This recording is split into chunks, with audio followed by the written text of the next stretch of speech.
buenos días, presidente. José Manuel Fuentes, de Capital 21. Presidente, la Ciudad de México registra su menor cantidad de homicidios dolosos, al menos desde hace más de 30 años. Y también respecto a 2018, hay un 20% más de los capitalinos que se sienten más seguros. Le quiero preguntar, ¿a qué se debe esto? ¿Qué opina de estos resultados, presidente? Pues yo creo que en la Ciudad de México ha habido una muy buena política de seguridad desde hace bastante tiempo. Hubo en la historia de la ciudad, en la historia reciente, tiempos en la Ciudad de México de mucha inseguridad. Esto básicamente hasta el gobierno de Espinosa Villarreal, si mal no recuerdo. Como en el 90 del siglo pasado, habían muchos delitos, se cometían muchos delitos en la ciudad. Tenía esa fama la Ciudad de México de que robaban, que habían asaltos, asesinatos, y sí, no había de la seguridad que hay ahora. Fue un proceso, llegó el ingeniero Cárdenas, empezó a atender el problema, luego me tocó a mí ser jefe de gobierno, logramos una disminución considerable en delitos y también se empezó a cambiar la percepción, porque esto es lo otro. Tenía muy mala fama la ciudad en cuanto a inseguridad y violencia. Hablaban de otros estados a familiares, amigos, y les decían, ¿no?, por teléfono, pero ¿cómo vives ahí? Porque también, pues aquí están los medios de información, o hay el mayor número de medios de información. Entonces, un delito aquí se difundía a nivel nacional, hasta donde llegaba, sobre todo por la televisión, por el sensacionalismo, por la nota roja. Y sí había inseguridad, pero se magnificaba. Poco a poco esto fue cambiando. Yo recuerdo que cuando llegué a jefe de gobierno se robaban 120 vehículos diarios, 120. La mitad eran Volkswagen. De esos 120, 60 eran Volkswagen. Porque esa marca, los bolsitos, no cambiaban de refacciones, o mejor dicho, las piezas eran las mismas. Entonces lo que hacían, sí, se usaban mucho para taxis. No olvidar, en ese entonces habían como 100 20,000 taxis y la mayoría eran Volkswagen de 2 puertas. A mí me tocó emitir el decreto para que ya no se usaran las 2 puertas.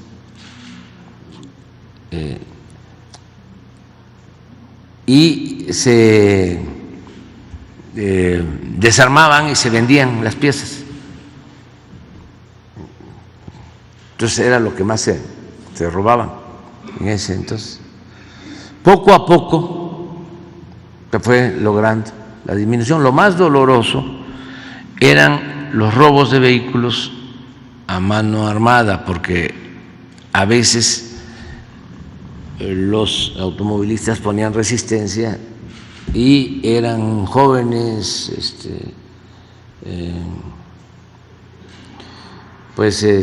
aprendices de sicarios, de delincuentes, y disparaban. Eran muy dolorosos el robo con violencia que causaba la muerte a la persona. Entonces fue eso cambiando. Yo dejé, creo que como en 80 robos diarios, menos de 80.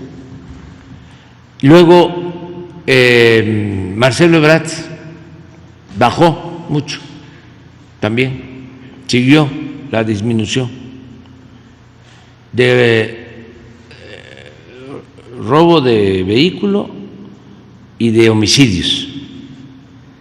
Cuando yo llegué eran 3 homicidios diarios, lo dejé en menos de 2.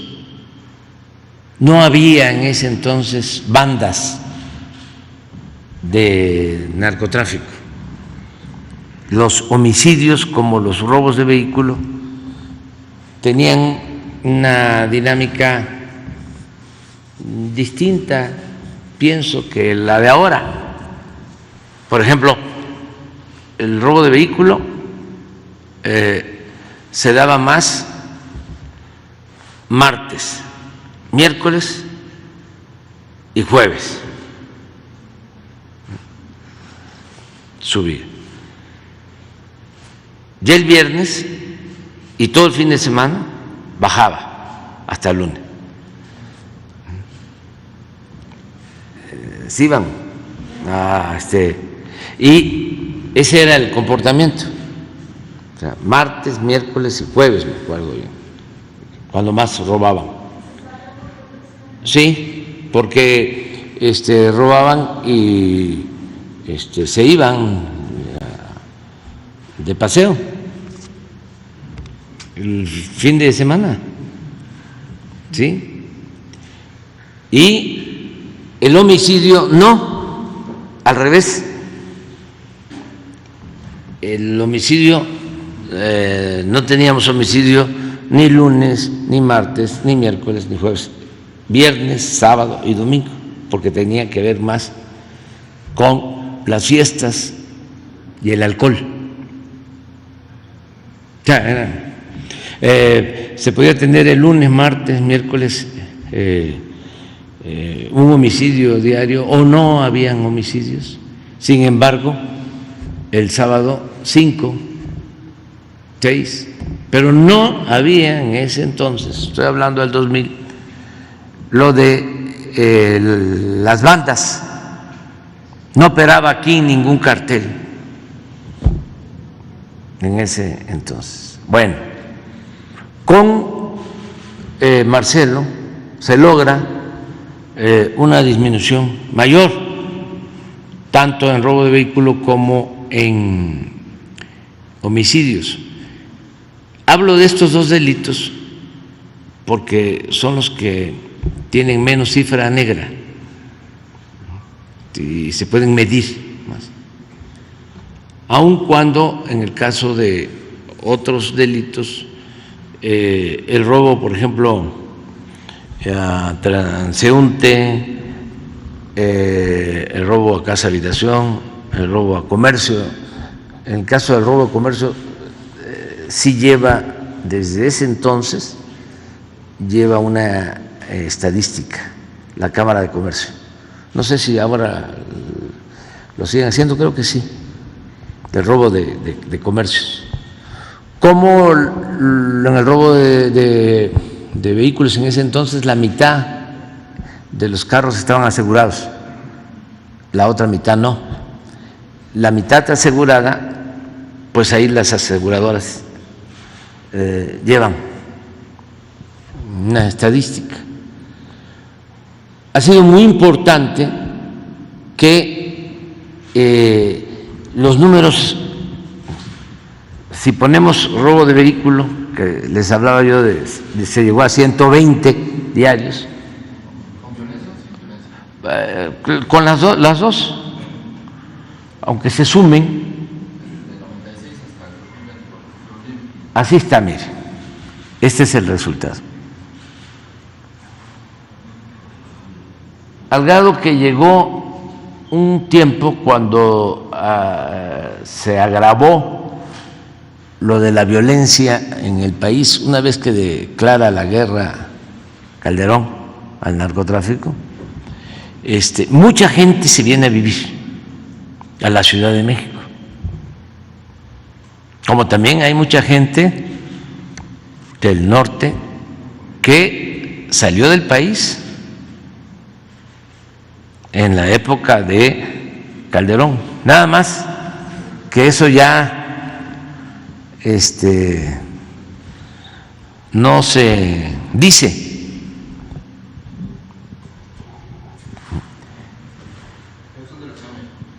Sí, esta es la Ciudad de México. Este es con violencia, ¿no? Sí, eso es con violencia. 3-9 y el otro 12, sí, 15, 16 diarios en total. ¿Cuándo llegó a estar en la época de Espinosa Villarreal? En 120 diarios, y desde luego con menos población que la que hay ahora. Entonces, ha sido exitoso el manejo de la seguridad en la ciudad. En el caso de homicidios, a ver, miren, se dio en el sexenio pasado, se dio esto, pero volvió a estar en una tasa de 2.3. Yo estaba por aquí.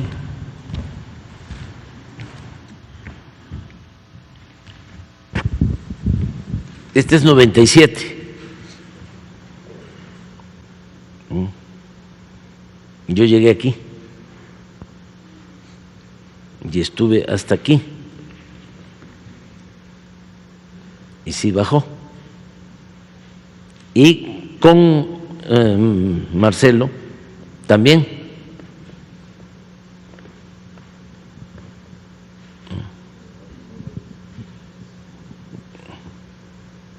¿Aquí quién estuvo? Miguel Ángel Mancera. Ah, sí. Miguel Ángel Mancera. Aquí fue donde iba bien, ahora sí que también que iba, pero aquí se fue. Aquí, 18, mira, incluso 19 también, y empezó a bajar. Sí, porque empezó a subir. ¿No tienes el de homicidios nacional para ver cómo está la Ciudad de México? ¿En qué lugar está? Por número de habitantes. Entonces, la ciudad es segura, desde luego. No dejan de haber delitos, no dejan de haber robos, no dejan de haber lamentablemente homicidios, pero sí fue muy importante el que se controló. Y esto, por ejemplo,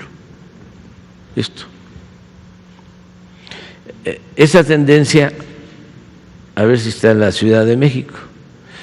Este es por… ¿La ficha roja? Sí, esta es la media, ¿no? Este es delitos en general. Delitos, sí. Y esta es la ciudad. Y ahora está por sí.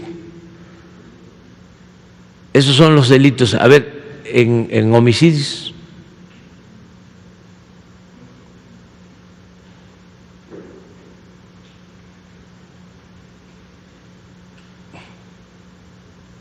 ¿Dónde está? Sí.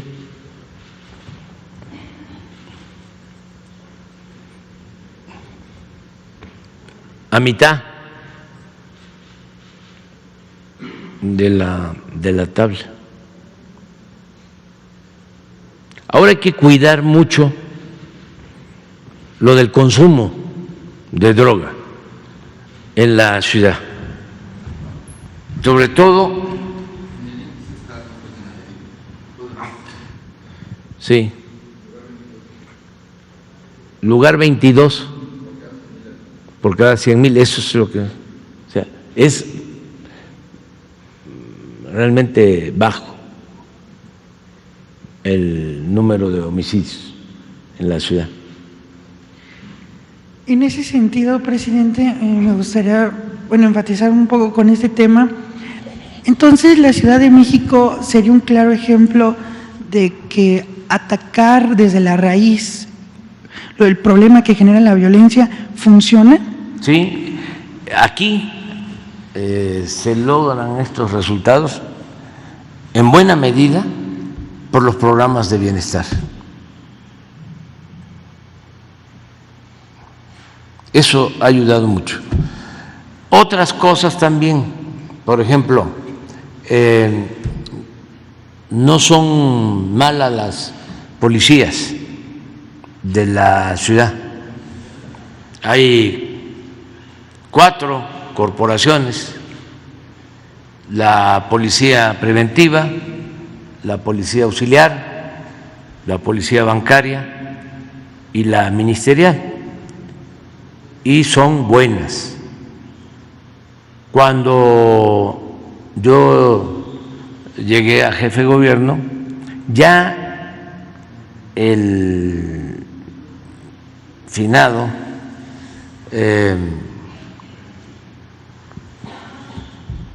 Samuel del Villar había creado una escuela de nivel universitario para lo que antes se conocían como policías judiciales, ministeriales se les llamaba,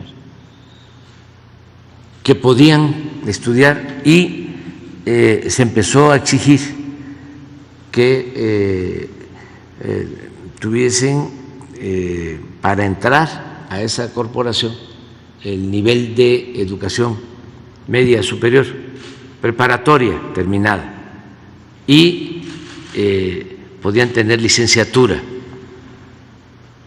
Se creó esta escuela, ayudó muchísimo, y las 4 corporaciones son buenas.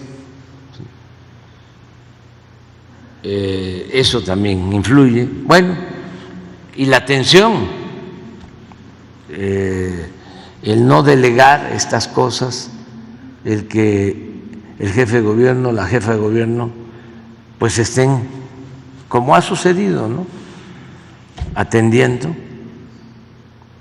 el problema, y por eso los resultados es realmente pues muy satisfactorio, ¿no?, el que se vive en una ciudad más segura, no perfecta, pero sí una ciudad con más seguridad.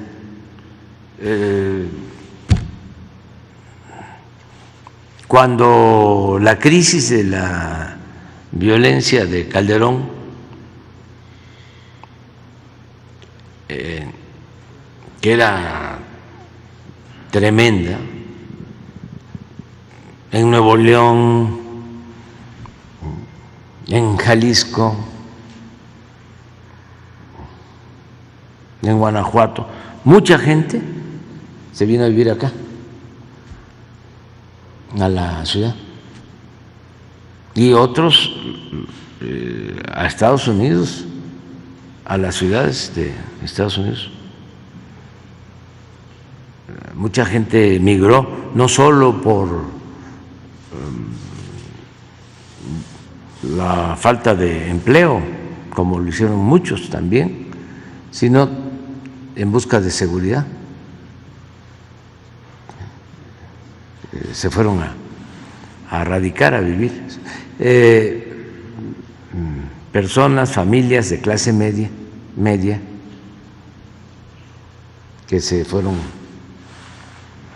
a Estados Unidos. Afortunadamente eso ya no se da. Es otra situación y vamos a seguir avanzando porque también todavía es muy alto el índice de homicidios, pero por ejemplo hubo un tiempo en que en estados como Campeche, toda esa zona de Escárcega, Candelaria, quedaron vacíos los ranchos porque imperaban los secuestros y también muy doloroso, muchas pérdidas de vida. Ya eso se ha ido tranquilizando. Veracruz, lo mismo, muchísimos secuestros. Ya no es igual, siguen habiendo, pero no es lo mismo. El dato de ayer, por ejemplo, de secuestro, es muy indicativo. No sé si tenemos pero el completo desde tiempo atrás, así como el de homicidios en la ciudad, desde el 97, lo más que se pueda para atrás, en secuestros. Bueno, llegaron a secuestrar a Gutiérrez Barrios.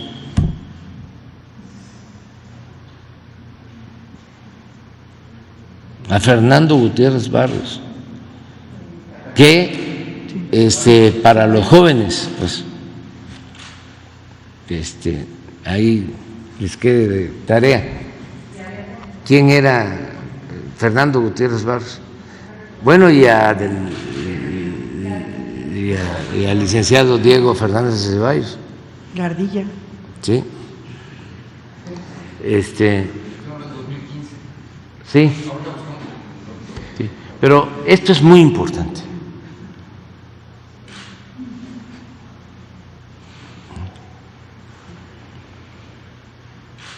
Pero llegar a secuestrar a Fernando Gutiérrez Barrios ya da una idea de el nivel de descomposición y contubernio entre delincuencia y autoridades que existía.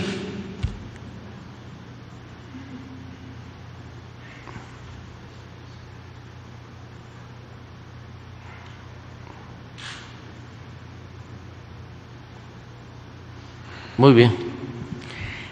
En otro tema, presidente, existe un anteproyecto elaborado por la Unidad Técnica de lo Contencioso, del Instituto Nacional Electoral. por la instrucción de la Sala Superior del Tribunal Electoral del Poder Judicial de la Federación. Será sometido este viernes a consideración de la Comisión de Quejas del Instituto Nacional Electoral para que usted pues ya no pueda hablar de Xóchitl Gálvez. ¿Qué opinión le merece, presidente? Pero es lo que está en el Tribunal Electoral. Sí. Sí. ¿Ayer? Esta semana, cuando se sentencia, pidió al INE definir el alcance, volver a reconsiderar su opinión de que no había lugar a ninguna sanción. Pues hoy discuten. Hoy lo van a discutir y además ¿Pero qué van a discutir? ¿Que yo no vuelva a referirme a la señora? Sí, sí, esa es la propuesta. Incluso pues, también… vamos a esperar a ver qué resuelve. A mí lo que me llama la atención es que sostengan que yo agredí verbalmente a la señora, que hay violencia de género, ¿no?, en lo que yo expresé, y quiero que me digan qué fue lo que dije, según lo cual se trató de un agravio o hay violencia de género. O sea, ¿en qué? Porque el otro día comentabas de que porque dije que era la candidata del bloque conservador, pues es cierto. ¿Y eso cuál es la violencia de género? ¿Qué no es cierto? Que es la candidata de Claudio y que él fue el que hizo la consulta, porque es el gerente del bloque conservador, Claudio X González, hijo, con los que integran este grupo, llegaron a la conclusión de que ella era la mejor opción y a partir de ahí echaron a andar toda una campaña en favor de la señora. ¿Dónde está la violencia? Esto es política y es lo más legal que puede haber. La política es si no un arte, sino una ciencia, es un oficio. Pero además es lo que permite que nos organicemos como sociedad. Por eso se le llama a la Constitución, Constitución política de los Estados Unidos mexicanos. No, porque no estoy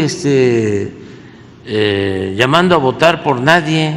Pero el artículo dice que usted no debe de influir en la equidad de la competencia entre los partidos políticos. No estoy influyendo, estoy hablando nada más de una realidad,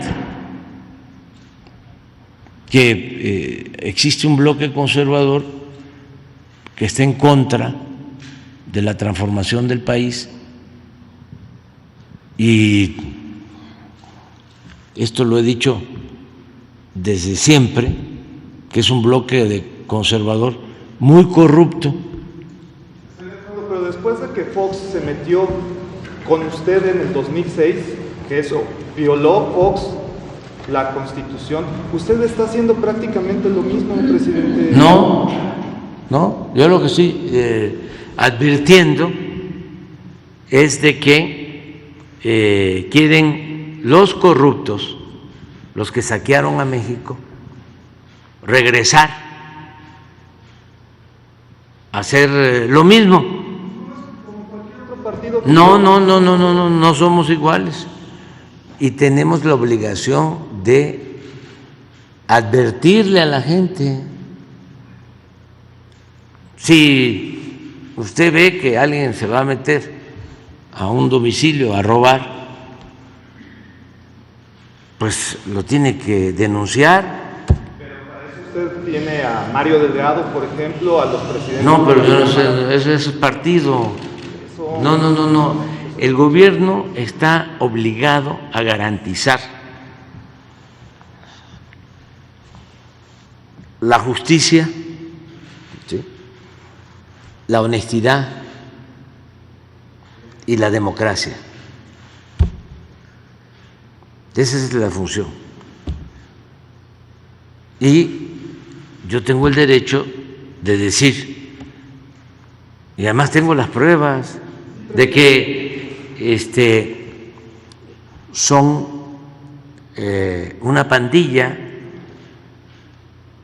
de rufianes, de corruptos, que le han hecho mucho daño al país. Entonces no estoy metiéndome en cuestiones de género. Esto no tiene que ver con hombres, no tiene que ver con mujeres. Aquí he dicho de cómo la maestra Elbester Gordillo le ayudó a Calderón en el fraude electoral. Aquí he dicho de que el fraude electoral que se cometió en el 2006 causó muchísimo daño al país. Presidente, pero ¿por qué no presenta denuncias en la Fiscalía? No, las he presentado durante mucho tiempo y las han archivado. Yo he denunciado a todos, a los corruptos. Es más, he escrito libros denunciándolos y he presentado pruebas. Y ahora lo que hice fue eso. Llegaron aquí y me dijeron, miren, la señora Xóchitl, que la escogen los oligarcas para engañar, y resulta que siendo jefa delegacional, su empresa recibe contratos de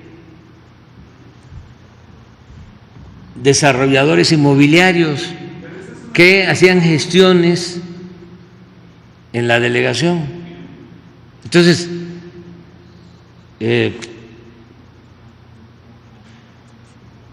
envío esa información a la asociación civil que se llama Mexicanos a favor de la corrupción, para que sus abogados, ¿quiénes son sus abogados de esta asociación? Gómez Mon, este señor que fue Cosío, el exministro Cosío, todos los que han promovido los amparos en contra de nuestras obras, sí, todos ellos, pero no solo no investigan, sino que ellos mismos son los que presentan la denuncia en contra mía, porque supuestamente se violó el secreto bancario de los mismos abogados. Y por ahí leí que la señora Xóchitl, porque le dijeron, oiga, usted tiene de abogados a los mismos de Claudio X González, y contesta, sí, pero no me están cobrando nada. Entonces estoy buscando también. Pues claro que no le están cobrando nada, pues que pues es el mismo grupo, ¿no? ¿Cómo se llama? Litigio estratégico. Entonces yo entiendo, ¿no? Que estén molestos porque pues no todos somos aplaudidores, no todos, no tú, pero no todos somos como los dueños de tu periódico, ¿sí? Presidente. Tenemos posturas distintas y qué bueno que existan personas como los dueños de tu periódico que tienen una postura contraria a la transformación. Qué bueno, porque esa es la democracia. Pero que no haya censura. Es el mundo al revés. Ahora resulta de que me quieren censurar, no quieren que yo hable. Presidente, no, tengo la oportunidad, como cualquier ciudadano, de manifestarme libremente. Presidente, le quiero preguntar. No, espérate, es que es interesante. Todos los ciudadanos tenemos derecho y tenemos libertades. La diferencia es que usted es funcionario. Sí, pero estoy defendiendo intereses del pueblo, estoy defendiendo, ¿sí?, las causas por las que me eligieron. Pero tiene un buen vocero, ¿por qué no usa al vocero para que emita su postura? Porque a veces no quiere él y entonces la gente dice es muy bueno Jesús. Sí, pero hágalo usted también. Entonces, como no deja de ser interesante, ¿no?, quitar máscaras. No, imagínese, sin la mañanera, no, si con la mañanera no logramos equilibrarnos,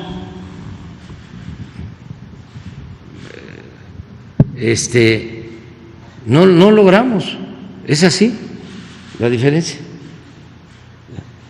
Todos los periódicos, con honrosas excepciones, 99% de los periódicos en contra, 99.9 de las estaciones de radio en contra, 99.9 en contra, 99.9 de la televisión abierta en contra.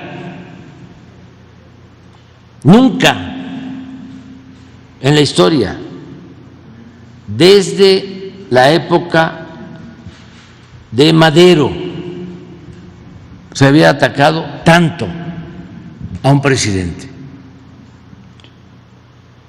Y no quieren ni siquiera la mañanera. Entonces, ¿dónde está la libertad? ¿La mañanera se practica en todos los medios de comunicación? No.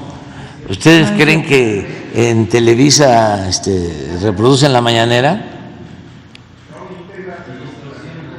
No. Sí, deben de sacar fragmentos, igual en todos.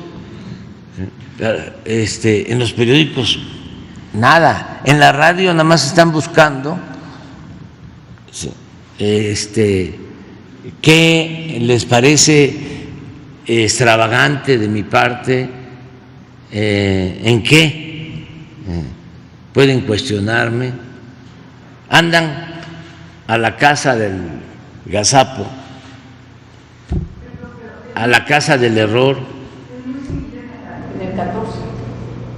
Ah, sí, en los medios públicos, sí, y en el 11, el 14, en el 11, en los públicos, ahí sí, pero en general en los medios no.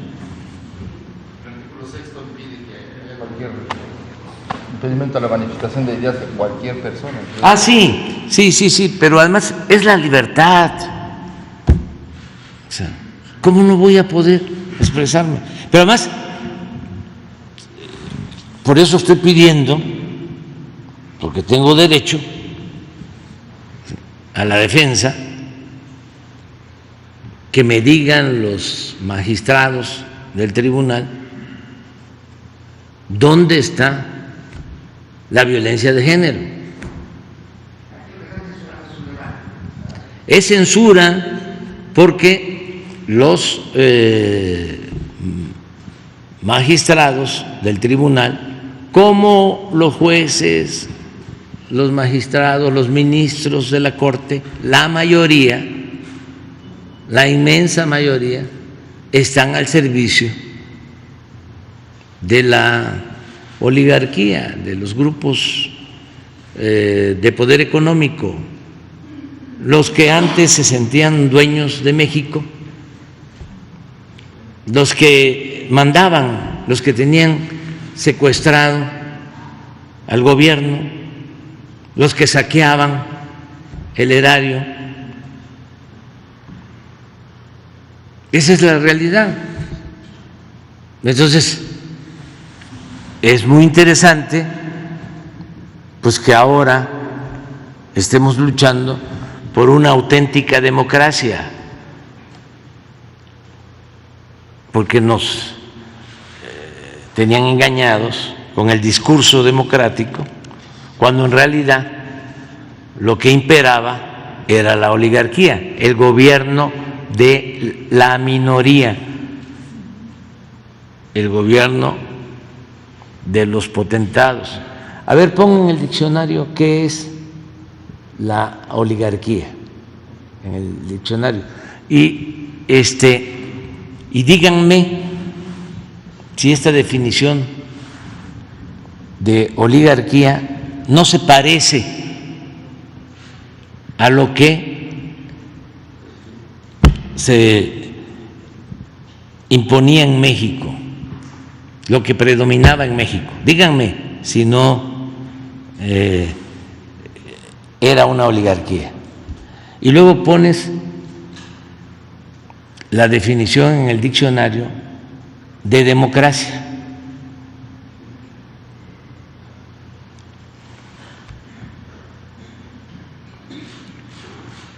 Y ustedes y quienes nos están viendo que decidan qué había, ¿era oligarquía o era democracia? A ver, oligarquía.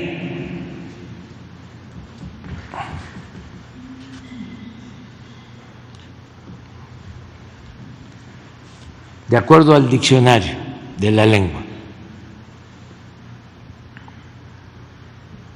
Hay un diccionario que lo recomiendo mucho a los jóvenes sobre política, son 2 tomos de Bobbio, sí. Es muy bueno, porque ahora, por ejemplo, ustedes creen que los que hablan del virus del comunismo con los libros de texto saben qué es el comunismo.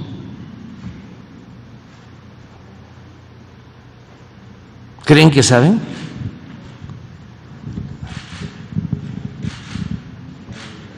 Ya ofrecí disculpas, por eso lo voy a volver a decir. Esta noche en Hechos llegan los marcianos a Nueva York y se introduce el virus del comunismo en México. Mire, oligarquía, forma de gobierno en la cual el poder político es ejercido por un grupo minoritario, grupo reducido de personas que tiene poder e influencia en un determinado sector social, económico y político.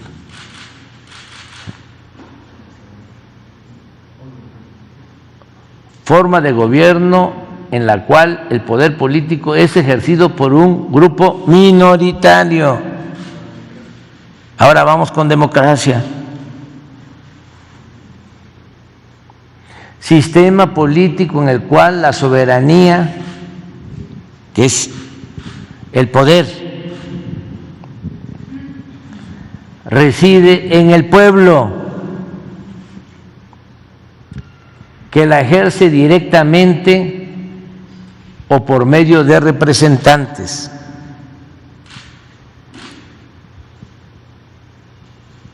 Es el poder del pueblo, no el poder de una minoría, que era lo que había antes, una oligarquía o una democracia. Ahí queda eso. Ahora sí, adelante. Por último, presidente, me gustaría preguntarle ¿qué haría si fuera el caso de que este proyecto pues pasara, se aprobara, para seguir denunciando los abusos de la oposición? ¿Qué haría como estrategias y tratan de No censurarlo? hablo de la señora, si lo prohíben, nada más que va a seguir quedando en evidencia de que ese tribunal está vendido o alquilado. En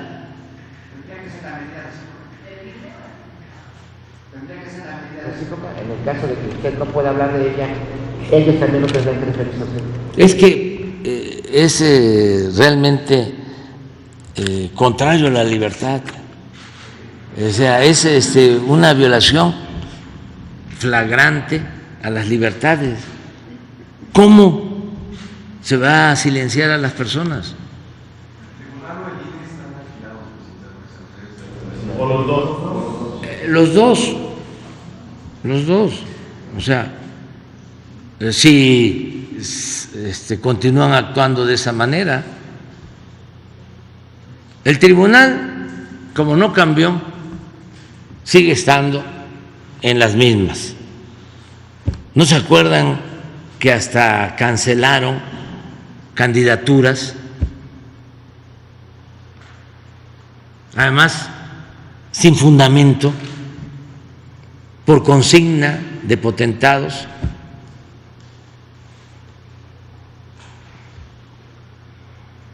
Es parte de el problema que se tiene todavía. Es que la transformación es un proceso, lleva tiempo y hay que ir limpiando, purificando la vida pública, hay que ir acabando con el influyentismo, con el nepotismo, con la corrupción,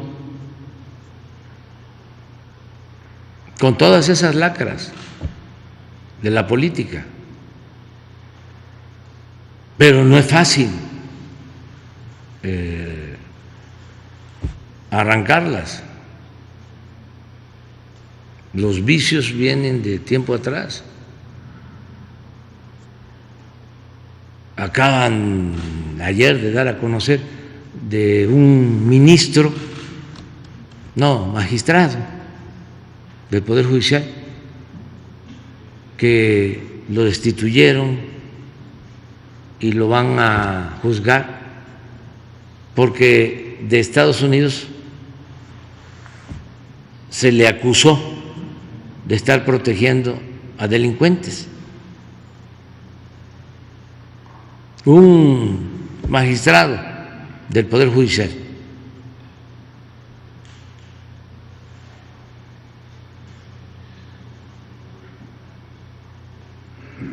entonces, pues hay que continuar respetando las resoluciones de estos señores. Aquí está, mire.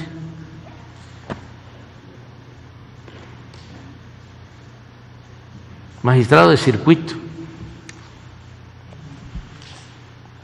Luego de ser señalado por el gobierno de Estados Unidos de tener supuestos nexos con un cartel, es el Jalisco, ¿no? Nueva Generación, procesado por un cargo de enriquecimiento ilícito. Ya había estado procesado por peculado y fue absuelto en el 22. Pero ayer lo volvieron a enjuiciar, ¿no? Sí, ya lo destituyeron. O sea, tenemos que ir cambiando poco a poco y hablando con la verdad y no limitándole a nadie su derecho a expresarse, más cuando se trata de un asunto de interés público.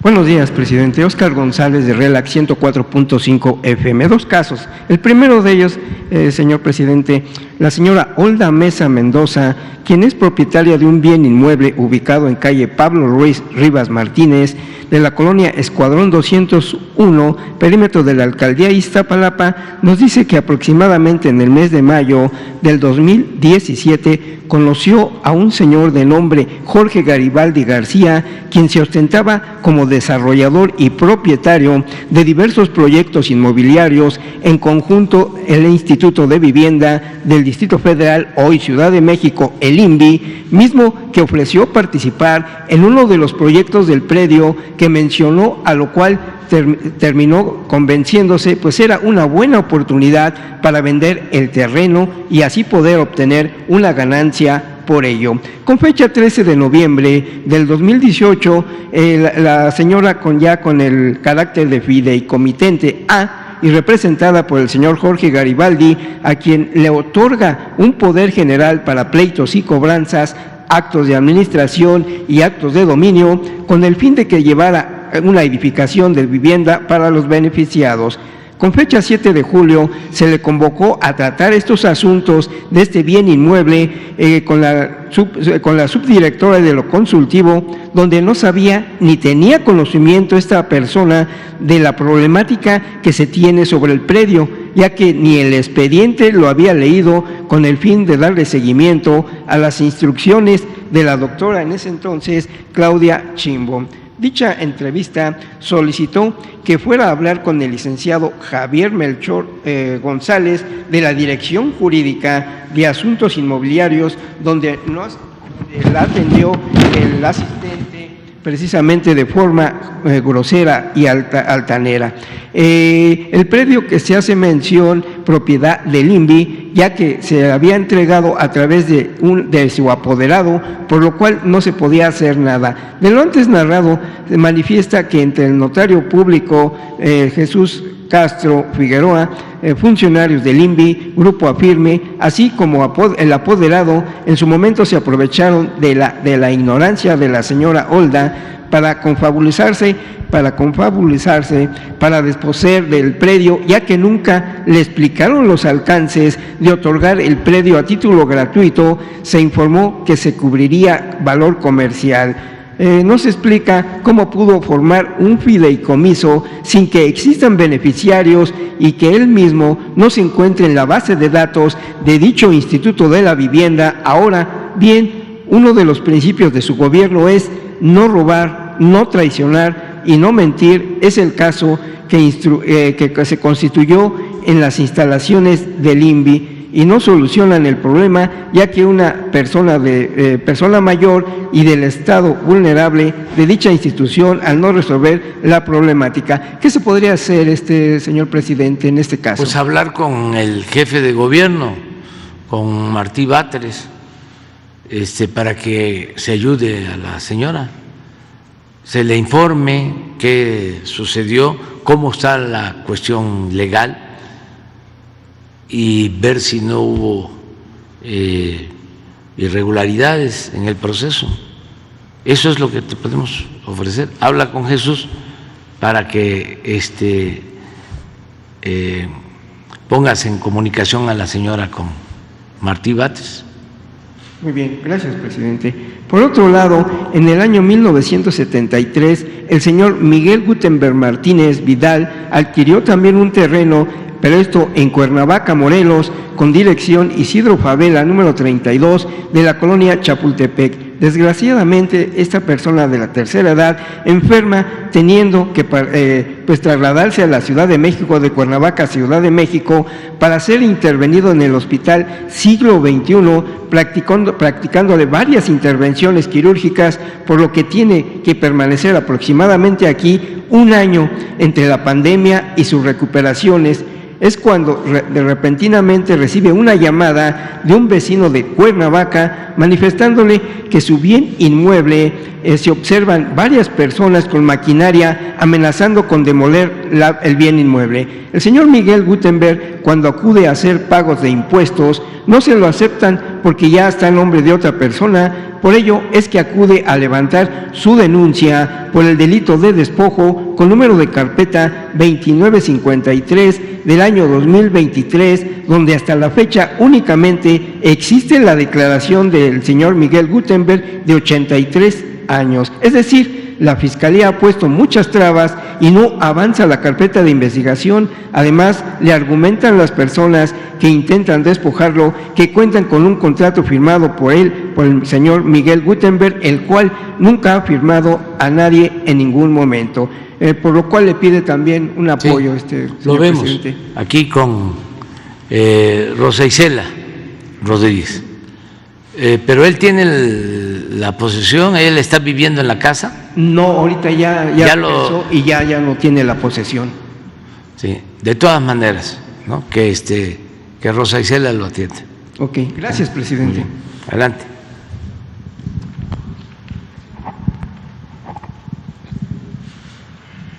Buenos días, presidente. Buenos días a todos. Juan Hernández, del diario Basta, Tabasco Hoy, Campeche Hoy y Quintana Roo de Grupo Cantón. Serían unas preguntas breves. Pues ante este clima enrarecido por grupos de oposición en el que se ha exacerbado un discurso de odio hacia lo que son las acciones de gobierno que ha implementado su administración, que ha conllevado precisamente a este tipo de debates, de confrontaciones, se podría decir.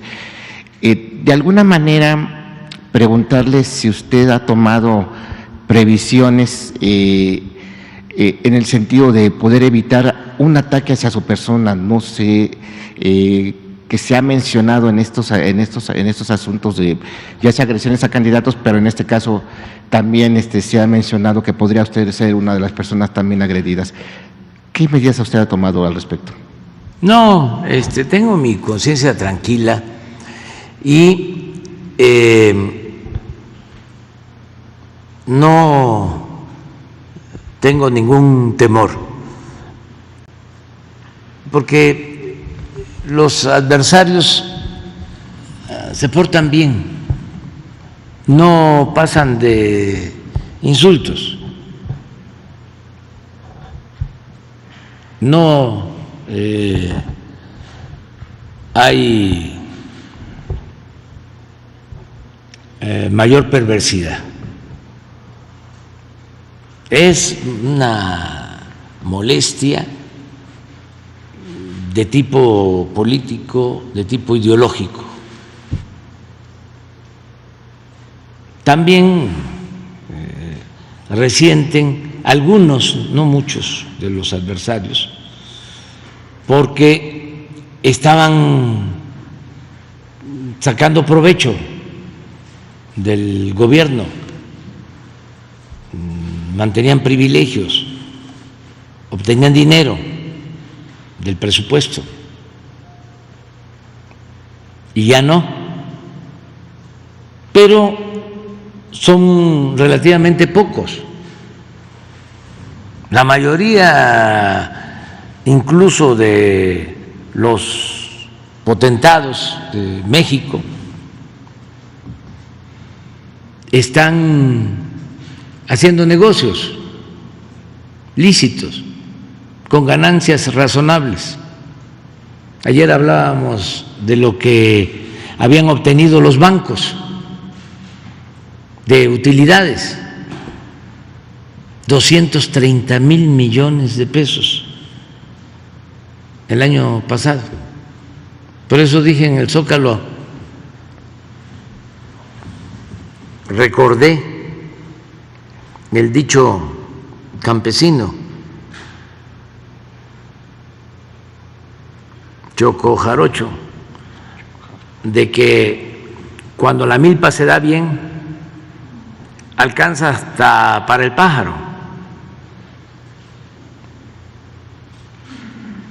Los que viven en la ciudad, en el caso de los jóvenes,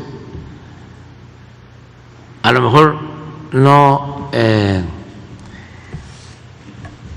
tienen una idea de la importancia de este símil, pero en el campo, cuando se siembra el maíz, en la milpa se ponen lo que se conocen como espantapájaros, unos palos con una camisa, se le pone un sombrero viejo para que el pájaro no llegue a comerse el maíz, que crea, piense que hay gente cuidando en la milpa.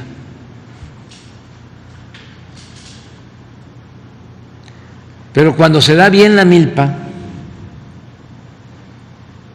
que es buena la cosecha, dicen los campesinos, alcanza hasta para el pájaro. Lo que ha venido sucediendo afortunadamente en nuestro país es que a la mayoría de la gente le ha ido bien, casi a todos, hasta a los de arriba. Lo que me llena de satisfacción es de que a los pobres, en la medida, ¿no?, de las circunstancias, proporcionalmente les ha ido mejor. Eso es lo que registra la encuesta del INEGI, de que al decil, es decir, al sector de más pobreza, es al sector que más se benefició, es el sector que más se benefició en cuanto a su incremento de ingreso, pero los de arriba también,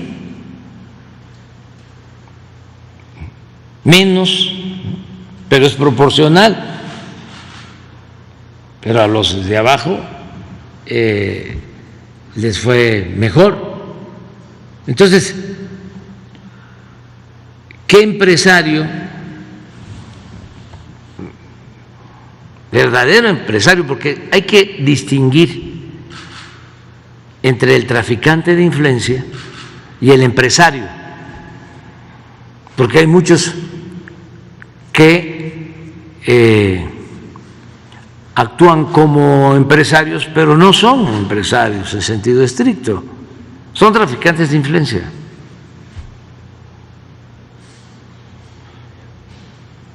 que han hecho dinero al amparo del poder público, con corrupción, con tranzas, pero esos no son empresarios. Pero ¿qué empresario puede decir que le ha ido mal? Pregúntenle a los empresarios de Walmart si venden menos, a Chedraui. Ya hablamos de los bancos, pregúntenle a los de Bancomer si les ha ido mal, y a muchos. Pues qué coraje puede haber. Solo las diferencias políticas e ideológicas. Nosotros no le hacemos mal a nadie, nosotros buscamos la felicidad de todos y no odiamos. Por eso no tenemos nada que temer. ¿Cuál sería su mayor blindaje para usted? Para usted, ¿cuál es su mayor blindaje? El pueblo. Bueno, lo más importante es mi conciencia. Ese es mi tribunal. Por eso me pueden estar insultando, y si estoy bien con mi conciencia, estoy bien conmigo mismo. ¿Qué es la felicidad? Siempre lo digo.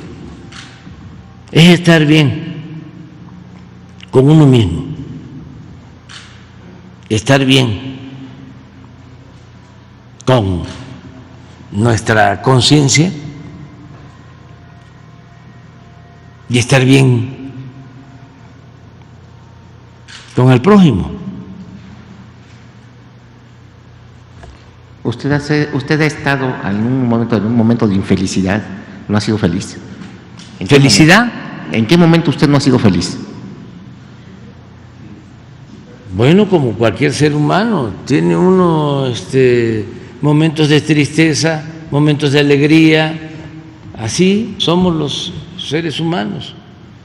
Pero hay cosas que lo hacen a uno muy feliz.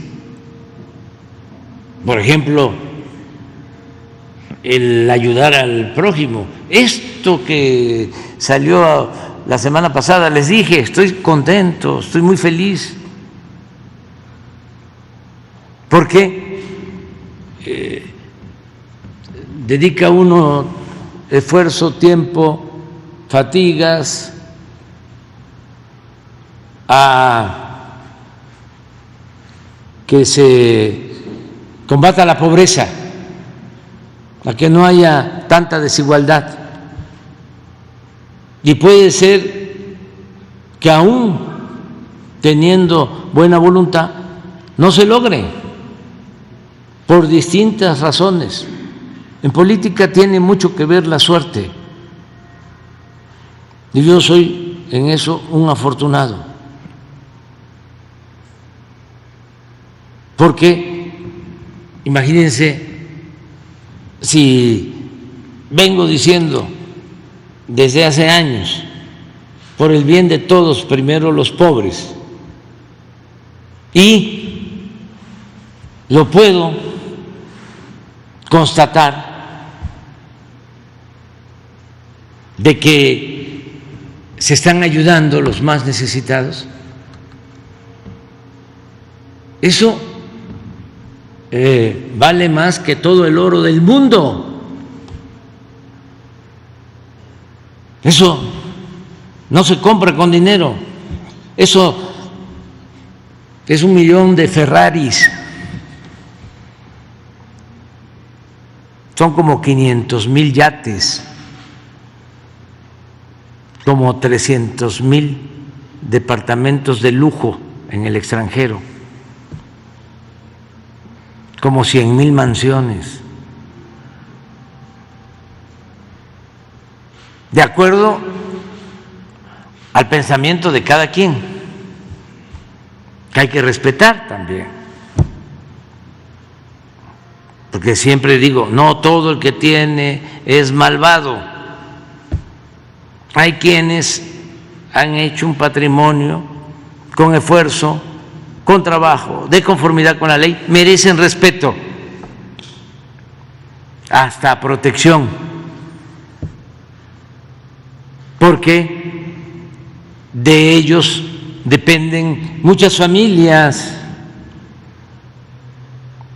porque invierten, ofrecen trabajo, arriesgan, están contribuyendo al desarrollo del país. Yo estoy en contra de la riqueza mala vida, estoy en contra de la corrupción, estoy en contra de quienes actúan de manera deshonesta. Entonces, no tengo enemigos, ni quiero tenerlos. Tengo adversarios, eso sí, porque pues soy demócrata y ni modo que todos vamos a pensar de la misma manera o nos van a obligar a que pensemos de la misma forma o nos van a obligar a que no hablemos como quieren los del tribunal, que nos silencien o nos silenciemos, nos autocensuremos. No, y cada quien tiene sus límites, tenemos que aprender a autolimitarnos.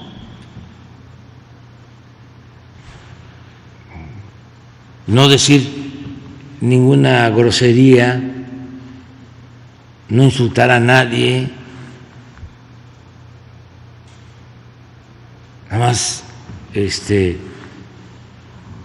dar a conocer todo aquello que uno considera daña a los demás. ¿Cómo no voy a denunciar la corrupción si es el principal problema de México? Si es lo que impedía que el país saliera adelante. Si por la corrupción se produjo una monstruosa desigualdad económica y social, ¿cómo no vamos a denunciar y a combatir la corrupción? ¿Qué vamos a aplaudirla? Como insinuaban antes, que había que triunfar a toda costa, sin escrúpulos morales de ninguna índole. Y sí se puede, desde luego, con trabajo y de conformidad con la ley, avanzar, pero si se usan los cargos públicos para enriquecerse, pues qué autoridad moral puede tener una persona así. Por eso he resistido, porque lo que estimo más importante en mi vida es la honestidad. Entonces no hay nada que temer, nada. Y también eso de los guardaespaldas o los carros blindados. Cuando se trata de crímenes de Estado o crímenes con autores intelectuales que tienen que ver con los intereses creados, pues aunque se ande rodeado, ¿no?, de guardaespaldas, es muy difícil que no cumplan con su misión. Miren lo que le sucedió al presidente Kennedy. Y nunca se supo a ciencia cierta quiénes fueron los autores intelectuales. Porque cuando se trata de crímenes de Estado es muy difícil. Miren la manera tan vil en que asesinaron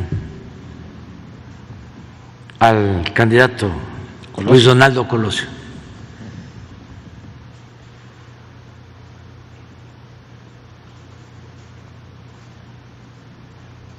Eso es un atraso, ¿no?, para los pueblos. Entonces hay que seguir adelante. Otra cosa que es interesante es que en los medios de manipulación hablan de polarización y algunos llegan a creer de que la mayoría piensa como ellos. No. Para empezar, nuestro pueblo, mayoritariamente, independientemente de lo político o de lo ideológico, es un pueblo bueno.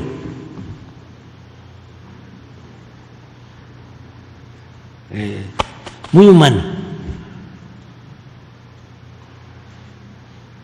muy solidario, muy fraterno, para empezar. Luego, si nos vamos a lo político, nosotros tenemos el apoyo, pues como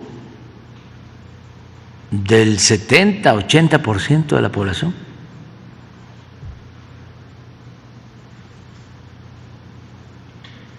O sea, no hay polarización.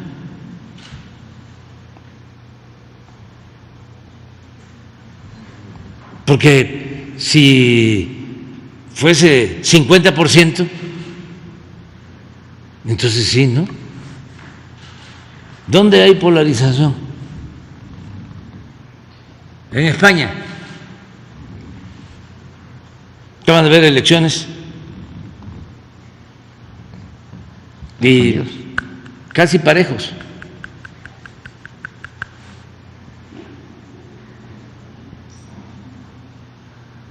Pero aquí la gente nos apoyó y nosotros ganamos con 20, 30 puntos de ventaja al PAN, a su candidato. Y ahora está igual. No, está mejor.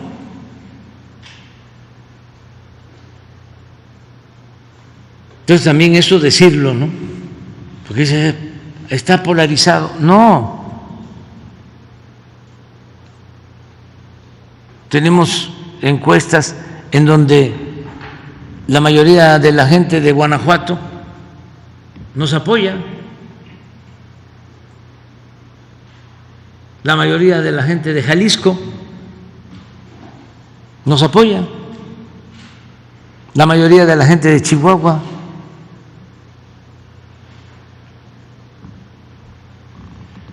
Apoya la transformación. Y ya ni les digo qué pasa en Oaxaca, qué pasa en Chiapas, qué pasa en Guerrero, qué pasa en la Ciudad de México, qué pasa en Nayarit, qué pasa en Sinaloa, en Sonora,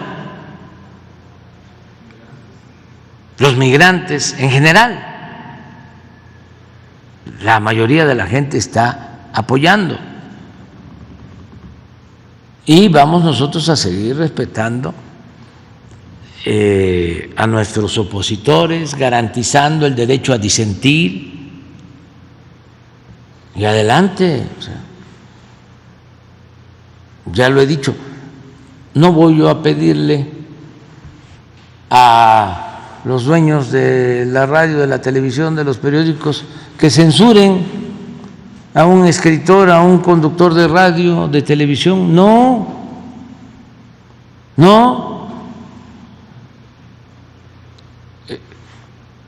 somos libres. Esto de los libros de texto es algo muy importante. Le estaba comentando a Jesús que para informar, para que no haya manipulación sobre lo que contienen los libros, quiénes los hicieron,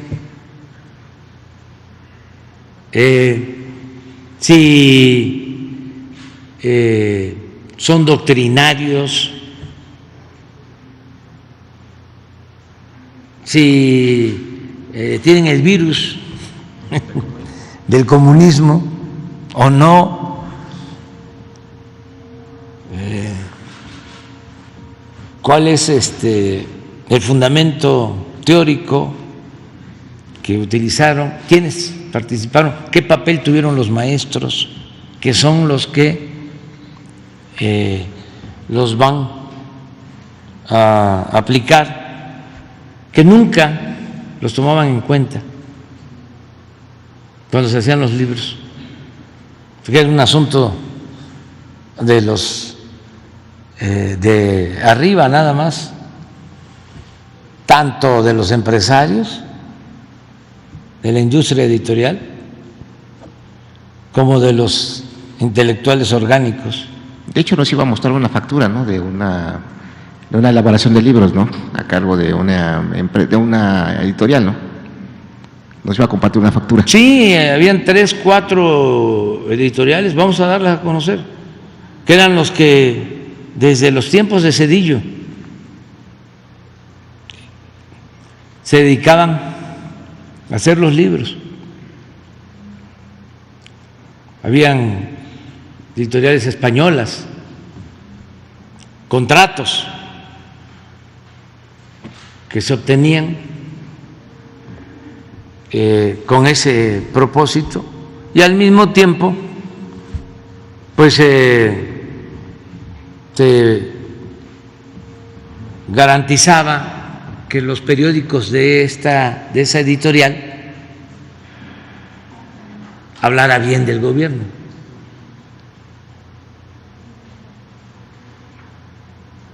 Acuérdense que cuando Calderón, en la elección fraudulenta del 2006, el que manejó el sistema de cómputo fue su cuñado, Hildebrando, cuando el fraude, el cuñado de Calderón. Y luego se impone a Calderón y el cuñado le vende la empresa a Carlos Slim.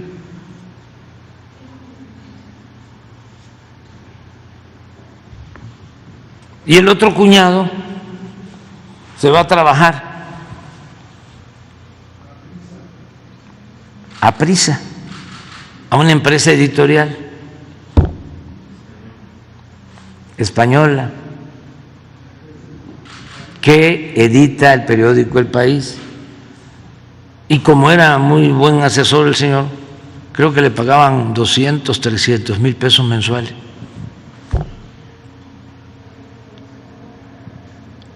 Igual de lo que ganan ustedes.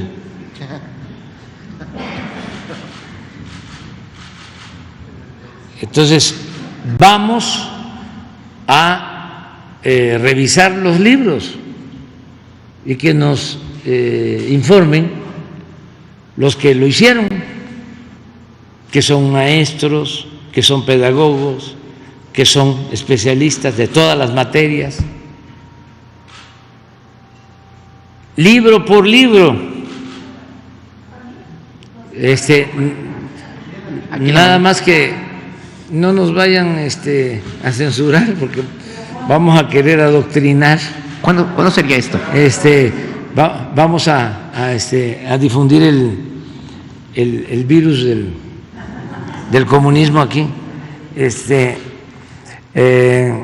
Sí, lo vamos a hacer, O sea que pero lo vamos a hacer no en la tarde, ¿les parece?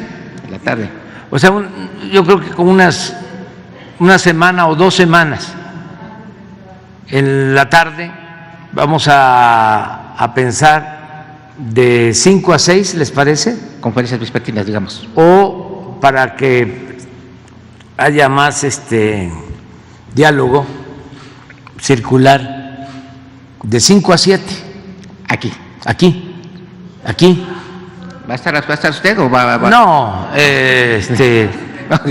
que esté la secretaria de Educación y los especialistas, los que elaboraron los libros, pero que además los tengan ustedes. No sé si los pueden distribuir, porque hay un amparo para no distribuirlos o para que, bueno, pero yo creo que tiene que ver con la escuela. Entonces, como no va a ser va a ser otra escuelita aquí. No va a haber ningún problema. Entonces, que les entreguen los libros uno por uno, primero los de primaria, primero incluso los libros para maestros. Los libros para maestros son ejemplares que se van a distribuir, son como 170 millones, pero son los libros de primaria, preescolar, primaria, secundaria, y los libros para maestros y los libros también complementarios de consulta, todos los libros. Entonces, si les parece, se puede iniciar el lunes, el martes. Bueno, el martes. Entonces, este martes. Ya el próximo, sí. Serían entonces sí, el próximo, para que se tenga toda la información y que los papás que quieran conocer sobre los libros y también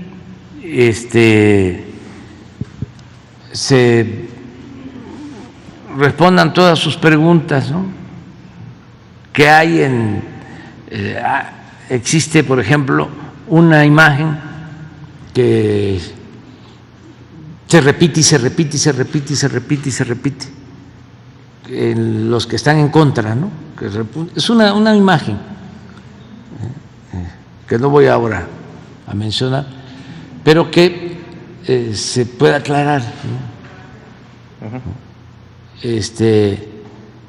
Sobre eso y todo, y además lo perfectible que son todos los textos.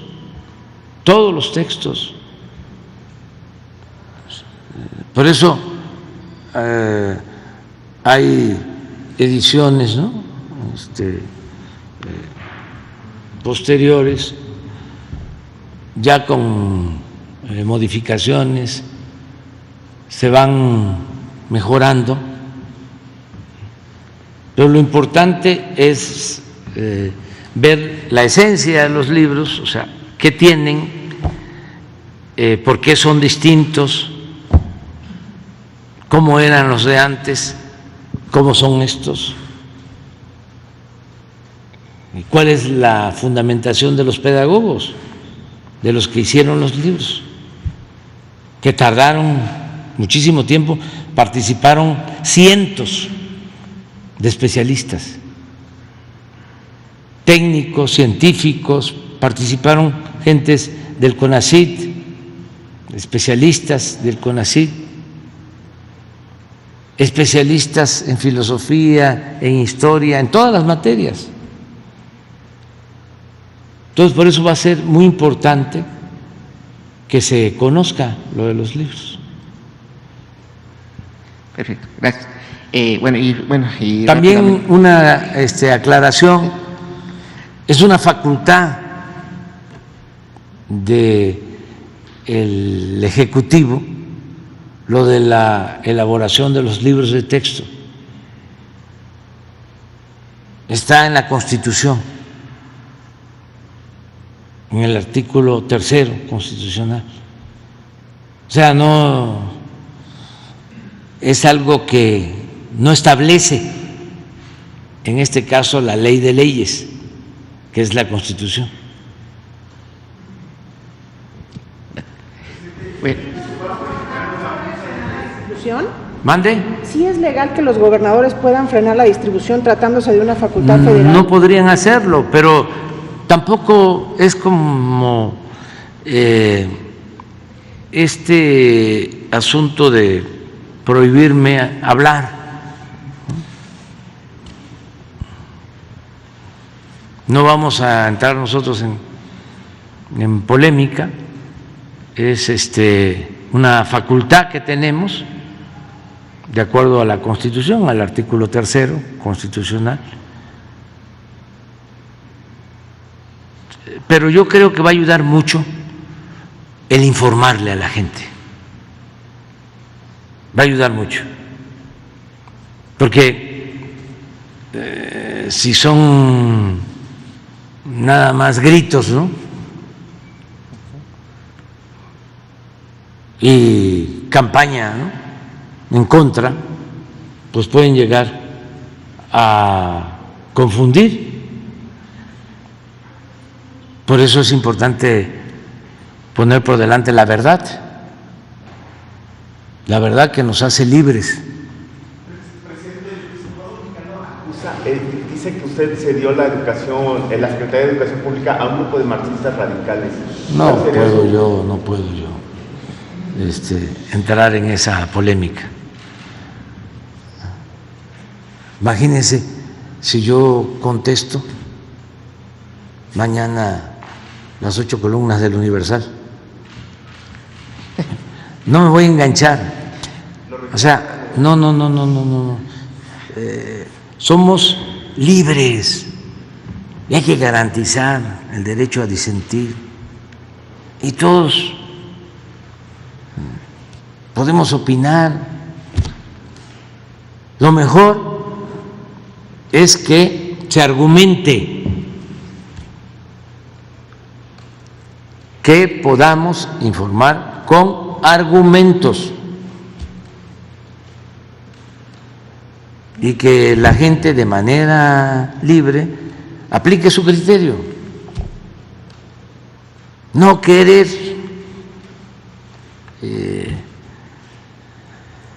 manipular, tripular la mente de los demás, respetar la opinión de todos y el criterio de todos. Entonces vamos a informar y ya después, porque pues, no se conocen. ¿Cuántos conocen los libros de texto hoy? no. Si acaso el 1%.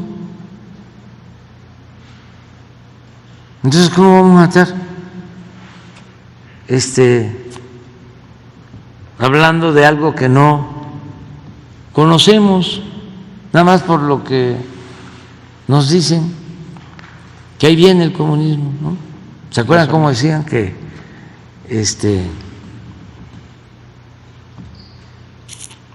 México iba a ser como no sé qué país y que yo era no sé qué y demás?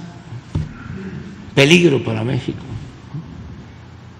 Y hay populismo y hay todavía, ¿no? Porque pues hay quienes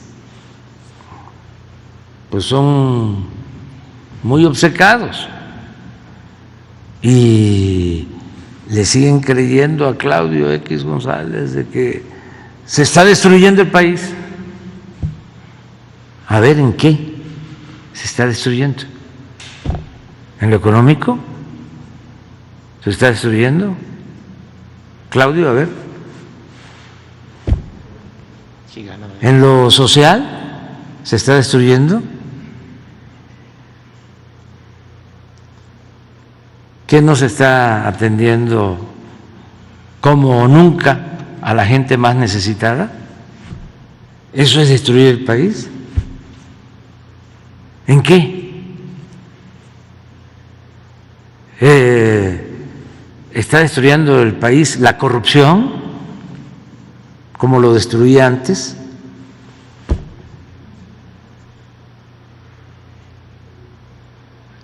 ¿En qué se está destruyendo el país? En que ahora todos podamos manifestarnos con libertad. Se está destruyendo el país porque hay persecución a periodistas, a empresarios.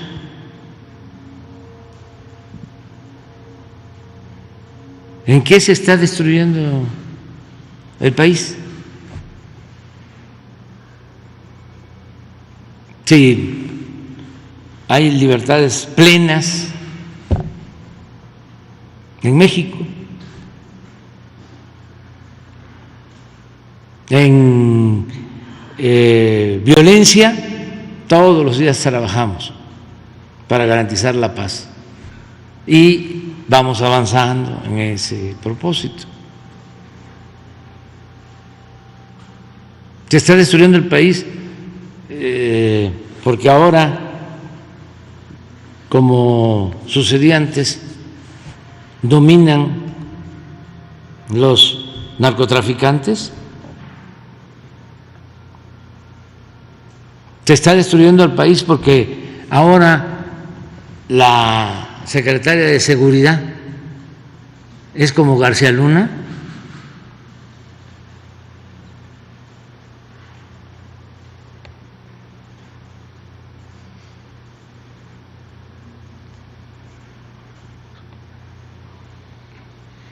No, no, pero también hay libertades, ¿no? Y si se piensa que se está destruyendo el país, pues hay el derecho también de pensarlo así y de actuar así, y que cada quien siga su camino. Somos libres. Pero el caso de los libros va a ser muy importante porque va a ayudar bastante a que se aclaren las cosas. Llegó a decir mi amigo Javier, que también me recordó a Claudio, llegó a decir, con los niños no.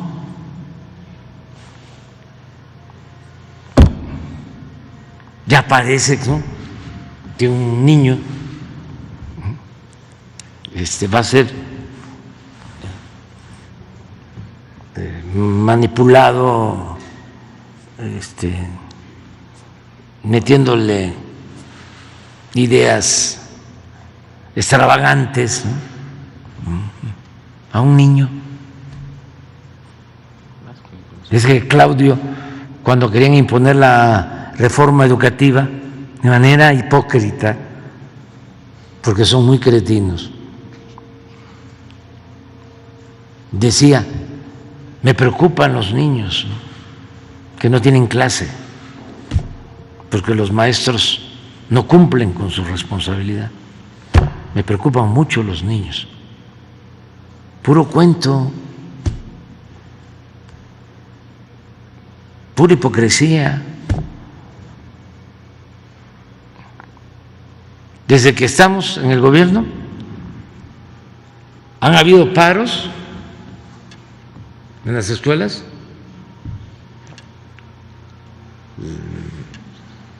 las de nivel básico los maestros no van a dar clases.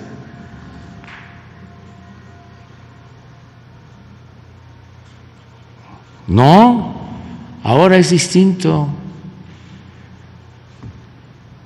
porque los maestros protestaban porque los querían pues someter, y además los insultaban, no les tenían ningún respeto. Estos fifís, reaccionarios, corruptos, faltando el respeto a nuestras maestras, a nuestros maestros. Si lo que somos se lo debemos a nuestros maestros, a nuestras maestras. ¿Qué no se acuerdan ustedes de las maestras, los maestros que nos dieron clase en la primaria? Yo sí, de la maestra Guadalupe Antonio allá en mi pueblo, en Tepeditán, que me daba sexto grado,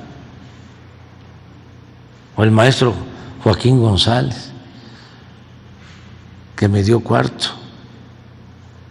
y que además era bueno para el béisbol, el maestro.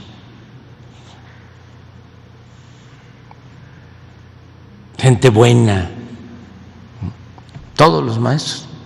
Siempre se respetaba a 3 personalidades en los pueblos, ¿no? Cuando llegaba el médico, que llegaban a hacer su servicio social, al sacerdote,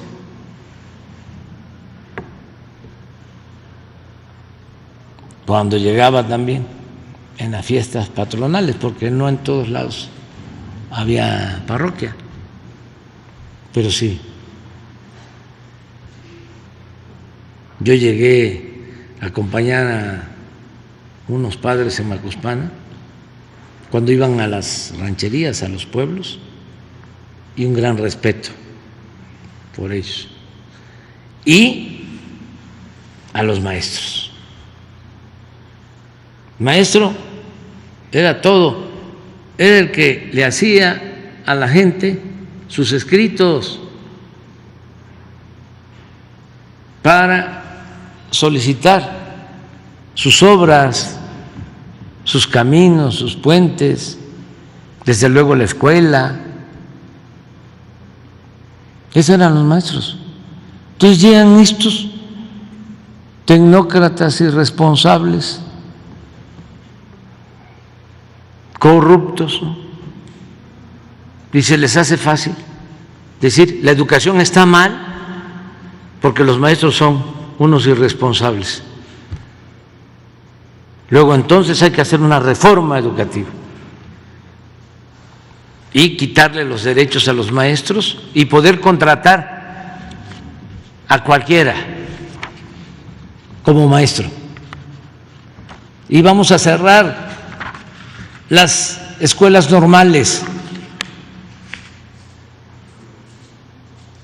porque son nidos de alborotadores, de comunistas, de esa mentalidad.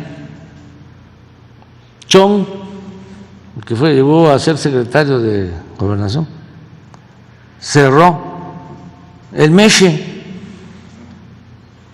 en Hidalgo, y toda una política de ese tipo. Y decía Otto Granados, salinista, que fue de Comunicación Social de Salinas y gobernador de Aguascalientes, que los maestros se dedicaban a vender plazas. Y una vez, cuando nosotros defendíamos a los maestros, llegó a decir de que los defendíamos porque nosotros estábamos de acuerdo en que se vendieran las plazas. Por cierto, ¿han escuchado ustedes ahora de que se venden las plazas?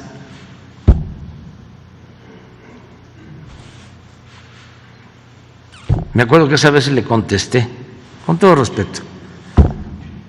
Le dije que el único que vendía plazas era él, porque cuando fue gobernador de Aguascalientes vendió la Plaza de Toros. Ya vámonos a desayunar ya. Además me voy a la gira al sureste, al Tren Maya, a la supervisión. La violencia en Guerrero, ¿qué va a hacer con lo que está sucediendo? Subió 15% la violencia en Guerrero, y Chiapas están anunciando organizaciones sociales que hay riesgo de un levantamiento social. Estamos trabajando para serenar el país, para garantizar la paz, la tranquilidad. Todos los días estamos en eso, todos los días. A ver, contéstame algo. ¿Sabías de algún gobierno en el que se reuniera todas las mañanas el presidente y el gabinete de seguridad para atender el problema de la violencia? Es algo inédito, pero pues no por levantarse más temprano, pues se tampoco sirve, ¿verdad? Eso hay que seguir durmiendo. Eso es lo mejor. Bueno, adiós, adiós.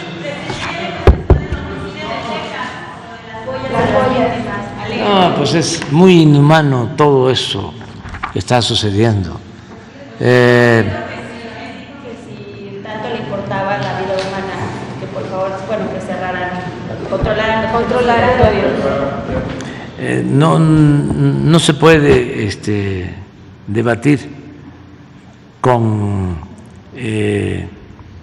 quienes no tienen conocimiento de la condición humana, no saben del porqué de la migración, o aunque lo sepan,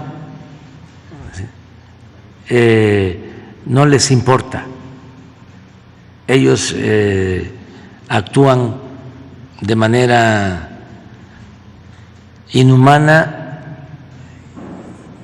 y en forma inmoral.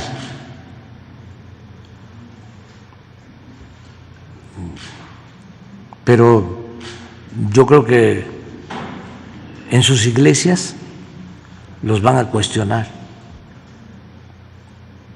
Sus pastores evangélicos, los sacerdotes católicos, sus hermanos de religión, porque además de que están actuando como malos gobernantes y malos ciudadanos, están actuando también como malos cristianos. Pero yo creo que la gente se da cuenta de que son actos contrarios a la fraternidad, al amor, al prójimo. Y eso es lo que importa más, porque ni modo que los vayan a juzgar legalmente. Sí, es muy triste, porque incluso una madre reconoce a su hijo y es un joven, el que es identificado de Honduras.